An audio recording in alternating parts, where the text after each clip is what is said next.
How's it going, everybody? Welcome back to the channel. And today I wanted to talk about a different thing. I usually talk about movies, shows, and just try to go into that aspect of the entertainment industry.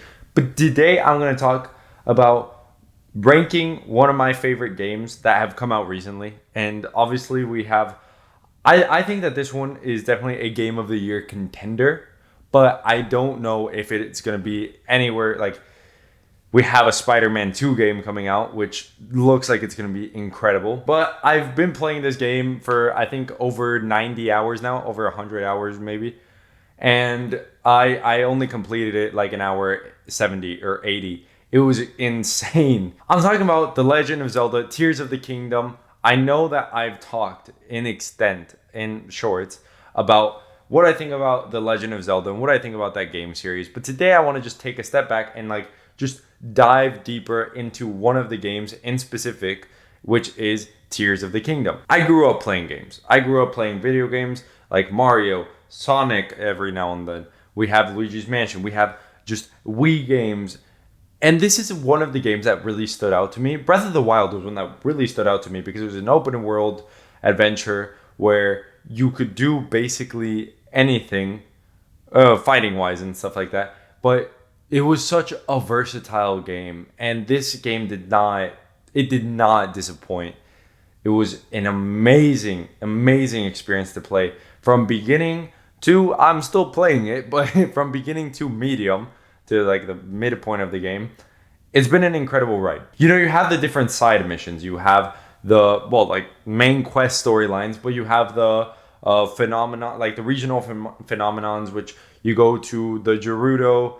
You go to, Gerudo, maybe, I don't really know how to pronounce it very well. But you go to the Gerudo, you go to the Death Mountain, the Goron City. You go to all these different places. And just the visual aspect of the game. Yes, it's stuck on 30 FPS, but the game itself is really well made and really well structured to the point where you don't really care that it's 30 FPS. If anything, I didn't care at all. Like, it was such a good game. And one of the things that really stood out to me, and one of the things that I really do want to dive deeper into, not just the individual gameplay, but the story. And so I will put spoiler warning if you haven't played the game, but I think everyone has been playing this game.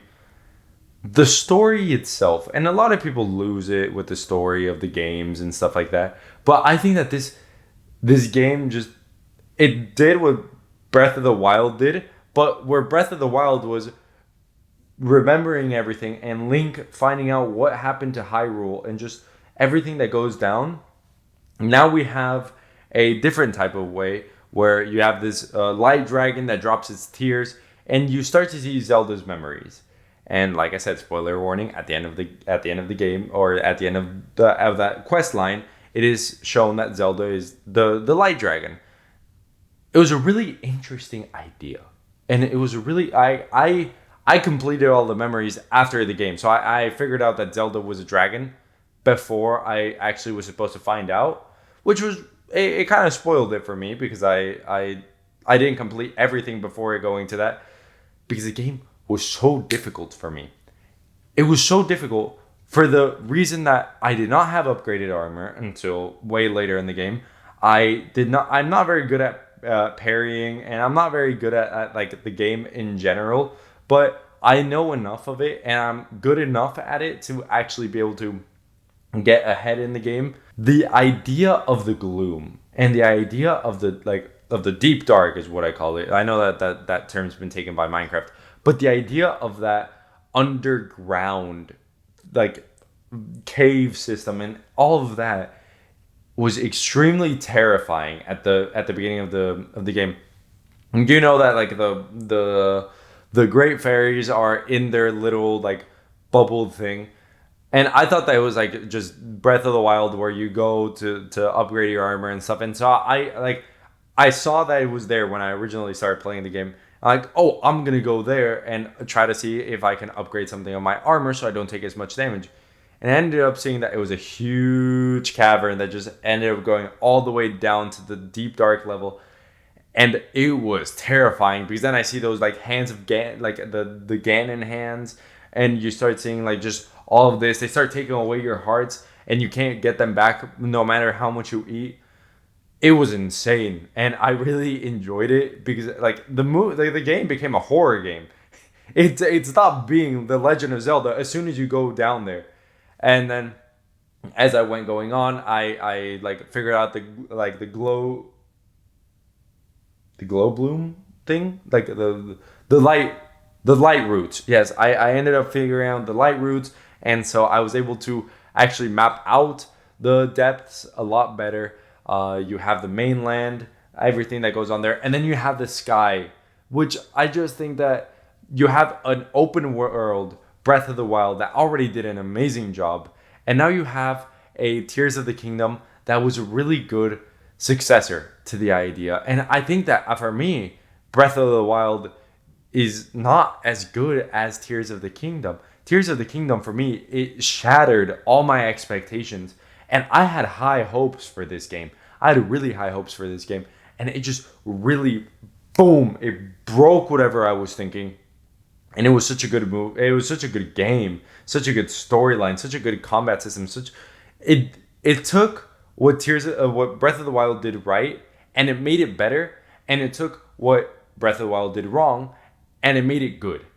And not that Breath of the Wild did anything wrong, but just to me, it did so much better, and it had so much more content in it. Like, you have all of these different side quests, all of these different ideas. The storyline itself is a great storyline, and you actually see Ganon in action.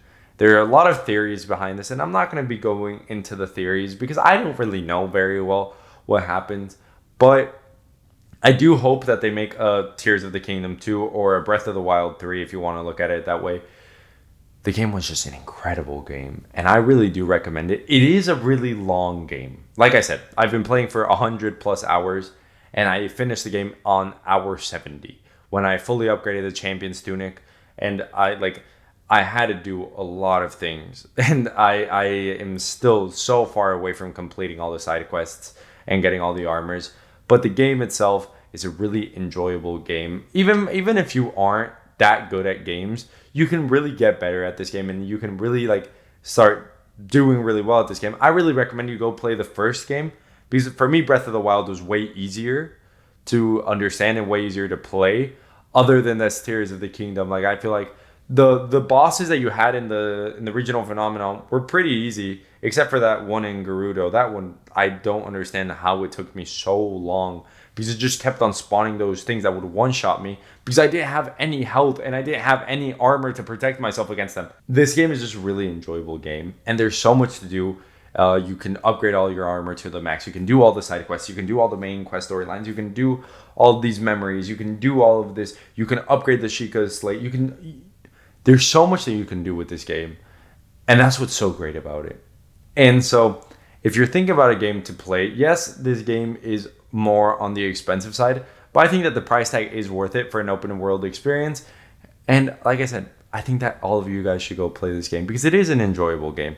Although it did make me rage every now and then, and especially when I fought all the Phantom Ganons at the beginning, and I had no idea what was going on, and I thought that was like the end of the game, and then I figured out that was only halfway, or even less than halfway. I got so pissed. But the game itself, it kept me on the hook, and it's a great game. I really recommend it. I'm a big fan of the Legend of Zelda series, and a lot of people might not be, and I can understand that. So if you want to play it, you can play it. For me, this game is a 9.6 out of 10. It's an amazing game. I really love it. You guys will really love it. But if you don't, you will really love this channel, because I love making all these different reviews on movies, games, TV shows. And so just tell me down below in the comments what you guys would like to see. Hit the like button if you guys like this video, and if not, it still shows me some support, and it tells me that I'm going in the right direction. So thank you everyone for watching this video. I'll see you all in the next one. Take care.